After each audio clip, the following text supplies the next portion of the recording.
So, good afternoon. My name is Jim Conlan, and welcome to this episode of RCB Entertainment Show, where we look back at cult classic TV series that have left their mark over the decades.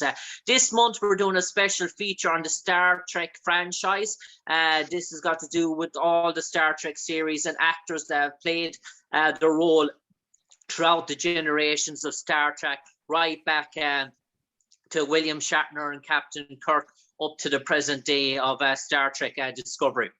I'm delighted this evening to be joined by a crew member of Star Trek Voyager from 1995 to 2001, 7 seasons. He played the one and only Tom Paris.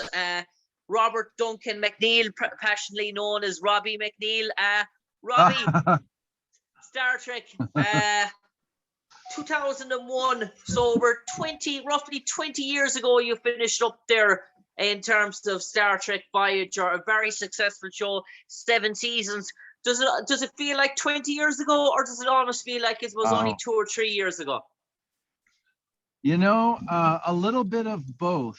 You know, sometimes I look back at the episodes and I look so young. We were all so young. And it does feel like a lot of life has happened since we made that show for me. A lot of career and a lot of life experience. So it seems like you know, lifetimes ago in many ways. But then when I talk to my friends, like just today, I was texting a few minutes ago with Ethan Phillips, who played Neelix. And we're still very close friends, all of our cast really. And so in that way, it feels like we're working together yesterday. You know, it's a little bit of both.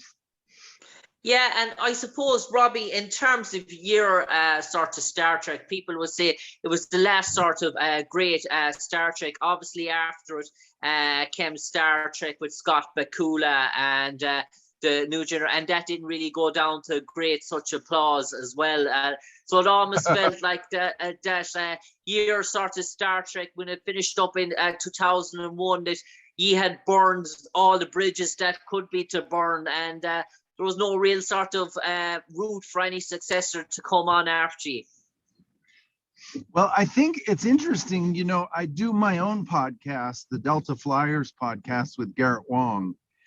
And I have learned so much about the behind the scenes doing this podcast that I do, because we interview people like Brandon Braga or,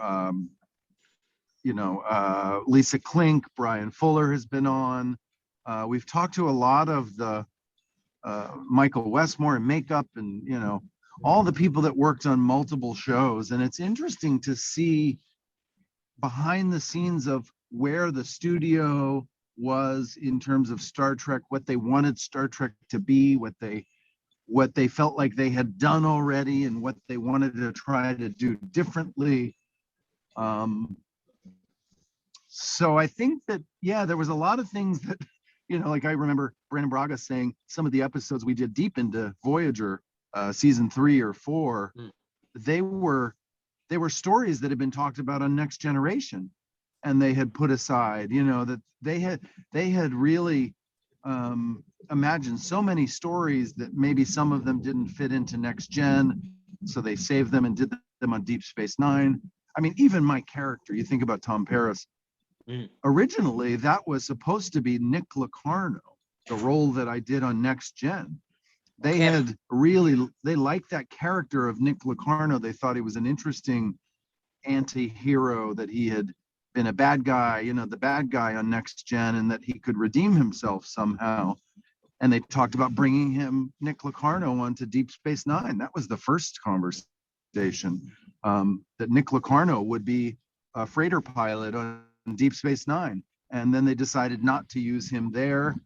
And then when Voyager started getting developed, they thought about Nick Locarno again, like maybe we'll bring him back.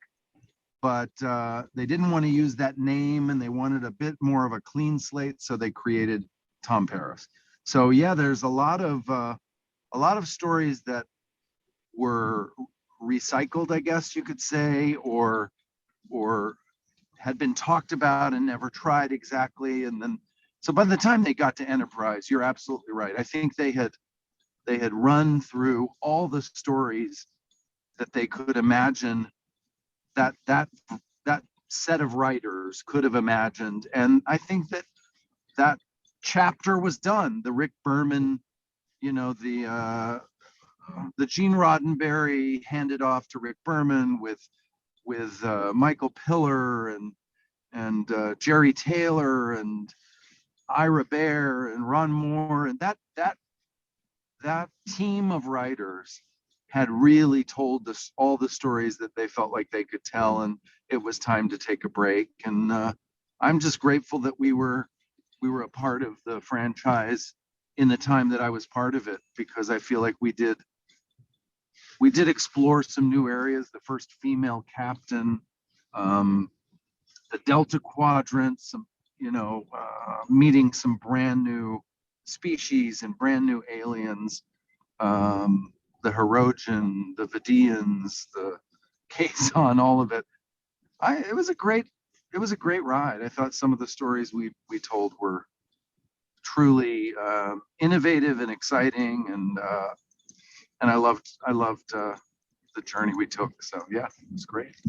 And Robbie, I suppose many people have asked you this question. I know you probably have answered it 1,000 times. Had you, before Voyager, had you tried out for any other roles in any of the other Star Treks? And basically, how did it come about? Was it by fate, or did you go through the audition process to land the role of Tom Paris, or was it by luck that this project came to your doorstep? Yeah, the way that it happened for me was I had gotten the call about Next Generation, the Nick Locarno character, and I had not really watched Next Gen. I didn't know much about it, but friends of mine and my agent, they all said, boy, everyone that does Next Gen really loves it, and it's supposed to be a great actor's experience. So I did go and audition for Nick Locarno, one audition, and I got that guest star role. And then I thought that was it. I thought I'd done Star Trek. I probably never would do it again. And I was in New York in 1994 doing a play, and my agent called and said, hey, they want you to come in for this new series, Voyager, and they've got this role that's a lot like Nick Locarno, but it's got a different name. And they even said in the casting breakdown that they wanted a Robert Duncan McNeill type, like the role of Nick Locarno. So they were very upfront about it being inspired by Nick Locarno and that episode. Anyway, I was doing a play, so I couldn't come out and audition, and I said to them, my play, I'll be done, my commitment to this play that was off Broadway, I'll be done in about 2 or 3 weeks, or 3 or 4 weeks, whatever. It was nearing the end of that run. I said, I can't come out and audition now, but if they want to wait, that I would be very, very interested, and I'd be very, very interested, and if they're willing to wait. And they were. I didn't think they would be willing to wait. I thought they were going to say, nope, we're going to go cast this role.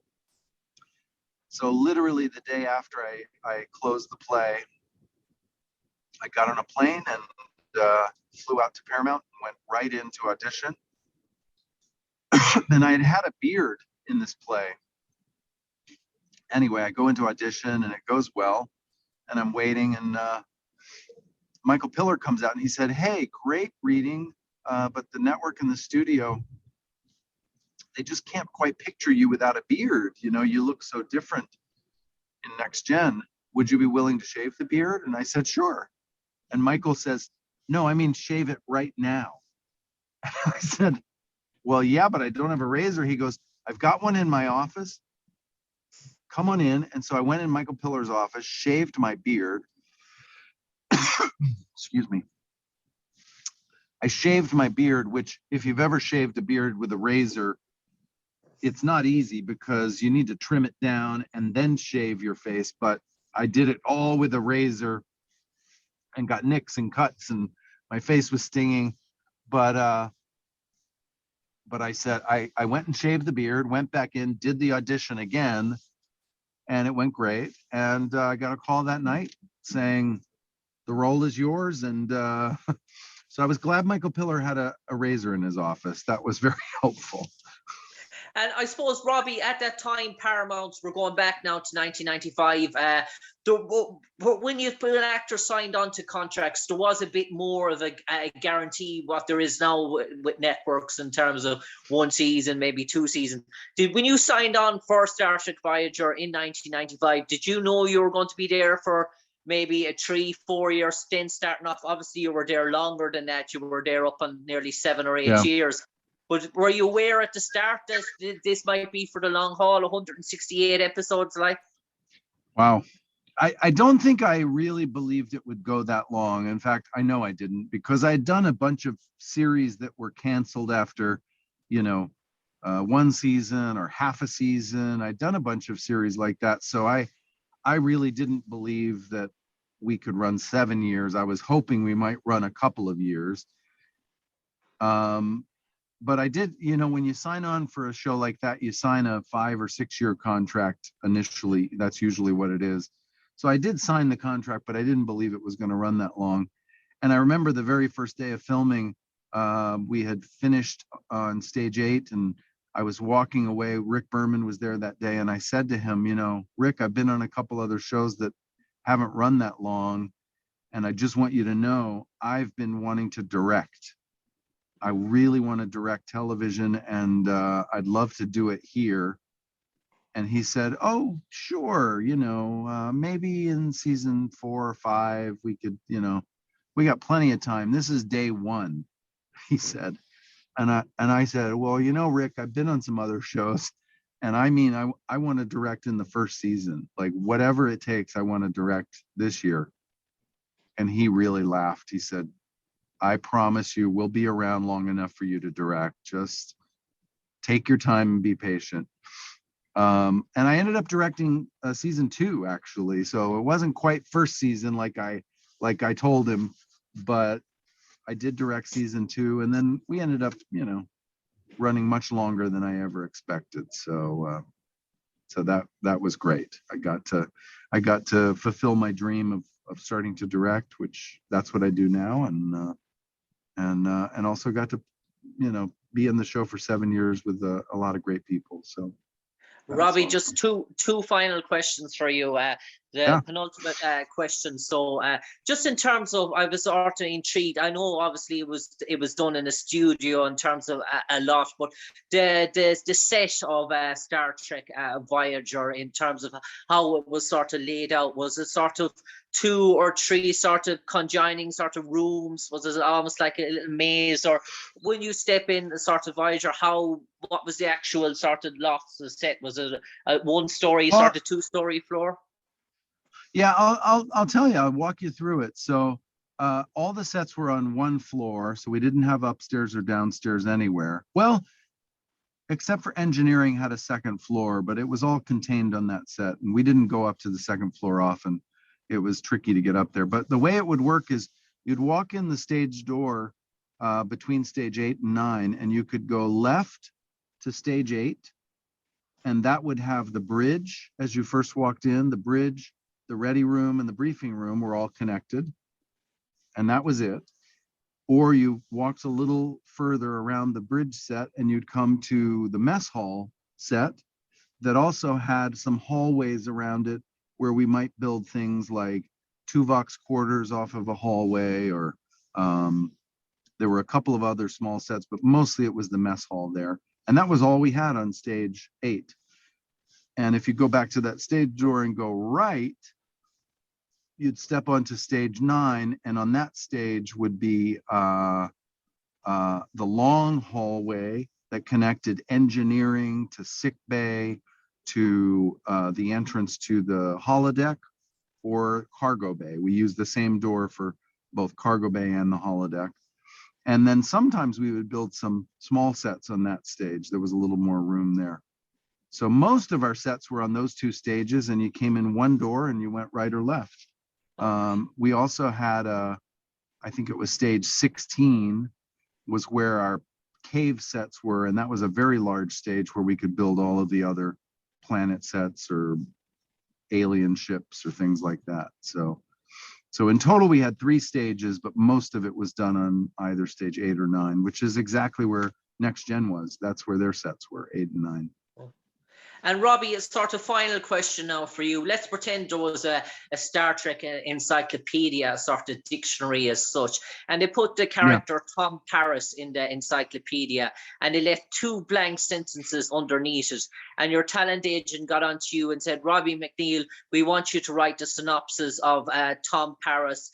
They're looking for 2 sentences for, what would you like those 2 sentences to read to sum up his character?